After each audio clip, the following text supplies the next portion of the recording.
answer. And this question's kind of a broad question, but I was thinking about what a terrific band you have. And I thought, gosh, Wayne was with the Messengers, he was with Miles, you had Weather Report, you've always managed to be part of these fantastic groups, and this one you put together. So I was wondering if you could tell us a little bit about your feelings about this band and how it might compare or contrast with earlier things, earlier groups. Well, this group, putting together this group was not so much of putting together, but it's waiting for these gentlemen to arrive so that we can continue something that could easily be wiped out. And it's courage to express what you want to express under the Constitution, and this form of art is actually acts out what the Constitution is talking about. It's a very democratic, and the most democratic is becoming more. The most democratic was becoming more and more democratic.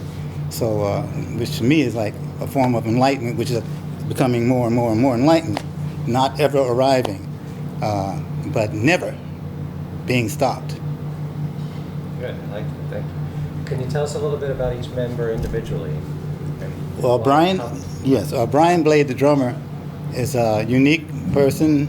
He, I think he's on his way to being able to tell stories through his craft in a way that is necessary.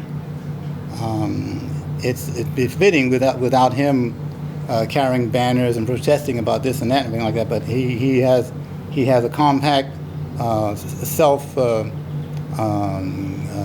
do you call it, survival kit, so to speak. And the same goes for John Patitucci, who's equipped sort of, I would say, through all of the musical corridors, classical and everything like that. But also he's equipped to tell the story that music is telling about the eternity of life, and we're celebrating life. So these people, and Danilo Perez, the same about him too. They're all ready to celebrate the eternity of life and confirming that for people who do not have any faith in the next moment. That's a pretty interesting answer. Wayne, you've been at the forefront of jazz for so long, and the Newport Festival has been an important contributor to jazz, and you've appeared here many times over the years in different configurations. Can you give us a little perspective on your thoughts about being here again, and maybe a particular memory from over the years that stood out? Well, I remember one time I was working with Miles, and I was late coming to the festival here. We had plane trouble. We had to change planes in Oslo, Norway. And I thought I was alone, but Maxine Sullivan was with me, and she said, I'm late too. So we flew in, and as I arrived at the bandstand, Miles and the band, they were just coming off. And I was thinking about explanation, and maybe they didn't know all I was walking up the stairs, and Miles just walked right by me. Before he passed me, he grabbed my hand with my salary, and he just shook my hand, and he said, I know, and kept walking. That's a good story. I like that one. That's a good memory of that's a real good one. Something that happened here. And I think he knew that here it counts. Nobody knew what was going on, but he knew. Everyone knew I was late. And when Miles walked by me, he didn't say anything. He said, oh, Wayne's going to get it. But he said, I know, and kept going. You've also been at the forefront of composing. How does somebody creatively keep that edge, always be finding new things, always be setting a standard? How do you do that for over such a long period of time? And it's no, I feel like anyone hardly noticed that, but it's something like in the there's a line in the movie called The Red Shoes, and this dancer Victoria Page asked Boris Lermontov.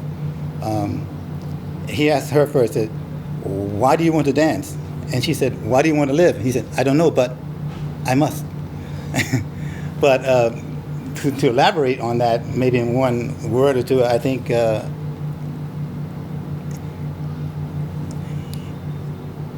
if you're trying to do something new or original, this is maybe a way of still confirming to other people who have no belief in anything. They have no faith. They give up and want to commit suicide or whatever. Jump off bridges or settle for that divorce, or like that.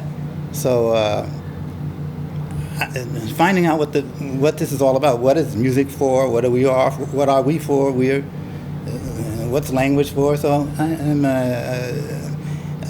if I could come up with, like Steven Spielberg, he's always coming up with something, and this may extend someone's life and the value of their life and their contribution to nations and peace. That's a great answer. I know you're a busy man, and you've given us some wonderful things already. I have as much as I need. Is there anything else that's, in terms of educating young people with music, or what the art form means, or how you feel around the world, how it's American jazz great American art form is received? Is there anything like that you want to talk about? I just would say that all music, to me, the word jazz doesn't mean anything except, for me, it means no category.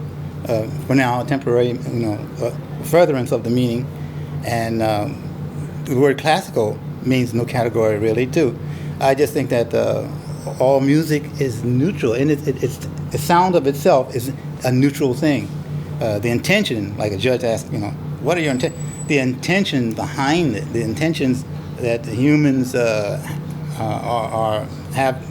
at their grasp, at their fingertips, behind all of these treasures in life. Like Shakespeare, that's the question. To be or not to be, or something like that, kind of fits. Shakespeare was very hip, and dig him for what he did. So, if music is neutral, it's like a piece of clay. And when a producer tells a young, this cannot be done in the studio or something like that, or not a producer, but someone else, another musician, their parent or something, you can't do that. The young people think music is a piece you can take it and make it and break it and fix it and everything like that. That's cool. Okay. For starters. That's great. Wayne, thank you very much. All right. That'll do.